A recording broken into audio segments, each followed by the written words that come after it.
Hi, how's it going? This is going to be episode 3 of the Gone Bad podcast. Topic of today's video is self-doubt and you thinking that you don't have what it takes to win.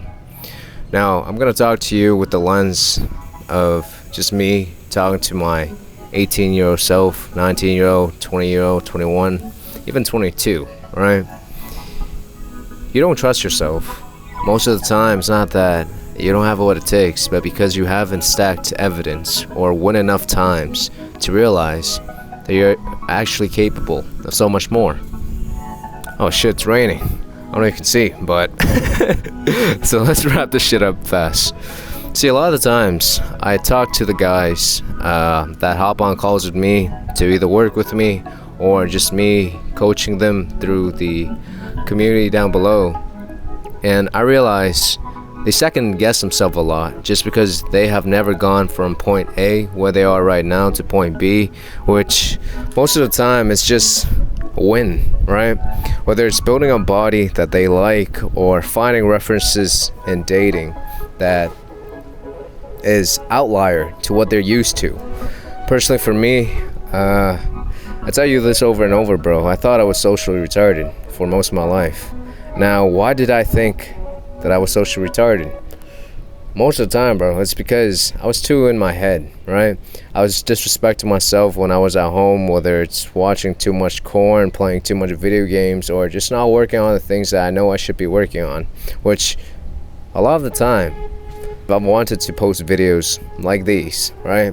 Become somebody, have a message, work on a purpose, have a vision, do something with my life that means something for somebody else.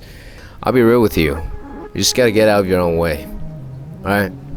There's a life out there that you want to live, but you haven't been able to get to that point just because you've never committed to doing or putting in so many reps that it gets boring.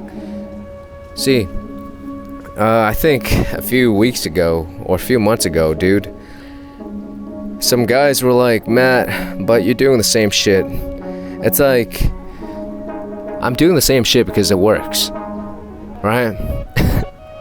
That's number one. And number two, most of the people that watch my channel, they're still in the same position that they were when they first found my channel.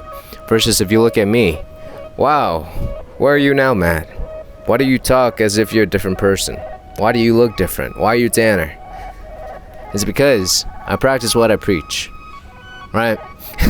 If you don't evolve when you consume my content, if my content is not more so of a tap on the back or a reminder of what you're doing right already, you're doing something wrong. I do want to put it out there for the guys that stay up at night wondering, why can't you make this the one time that you commit to a path of change? You're looking for shortcuts still, bro, right?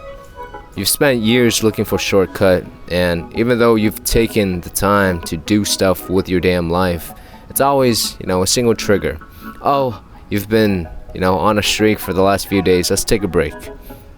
You know what breaking routine does to you? It kills momentum, right? It's very easy to make shit happen when you're just in the grind and you do nothing but work. When you're bored, when you take breaks, that's how you slow down your progress.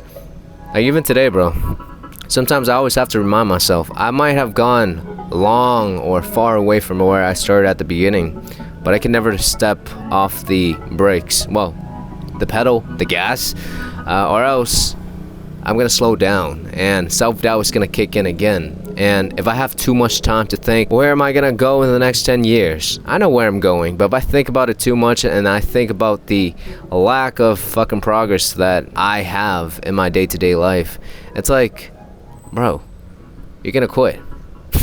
Now, the issue with self-doubt has always been the fact that you still think that this is a one and done game. For some reason it is, but for other reasons it's not. Just because at the beginning, when you're nobody, when you're still grinding, obviously it takes about one reference experience of winning to prove it to you that you have what it takes to actually commit. But then again, once you have that first win, it's an infinite game. You have to find these wins over and over. It's like how we become normalized to the exciting stuff that we have on a day-to-day basis. The first time you get a six-pack, you're like, wow, a six-pack feels nice. The way people treat me is a lot different. But what's next? right?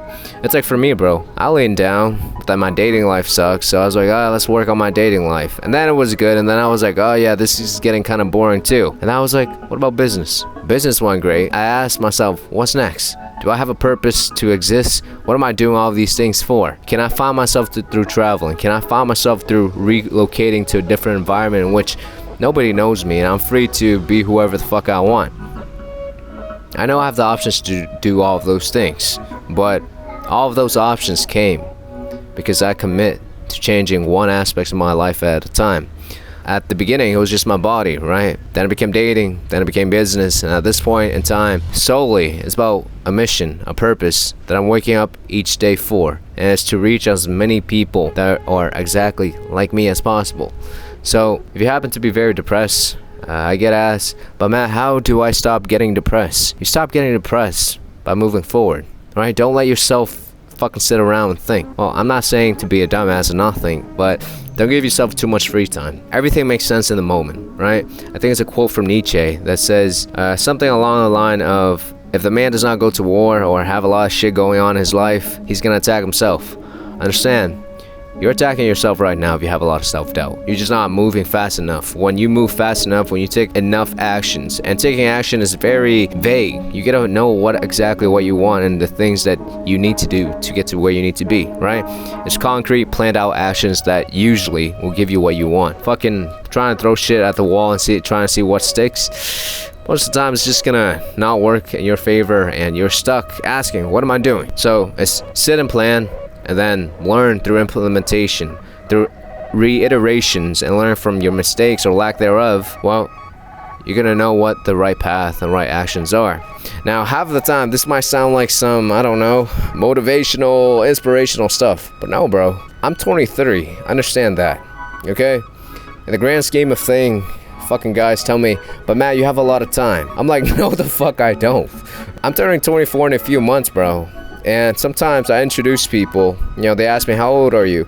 I'm like, I'm 21. And then I would catch myself. Mentally, I still feel as if I'm 21. Because I wasted 3 years doing the same shit, just wasting my time playing video games. And physically, I've grown a lot. But mentally, I'm still stuck around that time. Even though I've made so much progress, I still feel young up here. So understand, bro, you might wake up one day, old, wrinkly, and have nothing going on in your life if you don't sit down and ask yourself, do I really have a lot of time? Alright? It's usually these people who say you have a lot of time that you should be very wary of, because they'll say shit like, your dreams, the things you want, your selfish desires, you can postpone them. You don't have to work on them at this moment in time. Just go get a job. Do some shit that's realistic. Except, are the realistic stuff exciting? No, not really. At least for me, they weren't. Right? So, I told myself I would not wake up like one of these fucking losers when I'm 50, 60. I mean, if you genuinely tried, bro, and you learn from all your mistakes or success and just reframe all the setbacks as a learning experience, you're gonna live multiple lifetimes in a span of a year or two. Like the same time last year, I was still working at a sales job. And then maybe a few months before that, I was mopping floors selling bubble tea. And then you see me grind through a very long period of just me publishing video, work on my body, gaining reference experience with dating, socializing, and getting to know myself. What do I want to represent? What do I want to stand for? As I slowly kept moving forward, all the self-doubt, it's off the self. I learned that I have more power in my life than I ever expected to have. It's unreal, bro. At the end of the day, I think I'm realistic. I'm as nice as the guy next to me. I'm as lazy as him too. However, I understand that you literally have to become somebody else. You have to do things that you normally wouldn't do if you want different results that are not average, right? The bell curve. You want to be on the outlier. To live that outlier life, you can't do all the things that people stuck in the middle of the bell curve are doing. That means you slightly gotta be delusional. I say develop a sense of Kanye West syndrome where you believe in yourself beyond reasons, right? That's delusions. That's fucking narcissism. That's arrogance. However, I also believe that you have to go out and take what you want with your sweat, effort, and so on. I don't know if you can see, but it's bleeding. That's what I mean, bro, by just put in the sweat equity. Along the line of not taking shortcut, you have to be willing to work like a dog for everything that you want, because nobody's hell gonna go up to you and give it to you. That's what I'm gonna end this shit with. I'll see you next time. I hope I was able to break some limiting belief for you in regards to self-doubt. But anyways, let's take a thumbnail. What would be good? I'll see you next time, boys.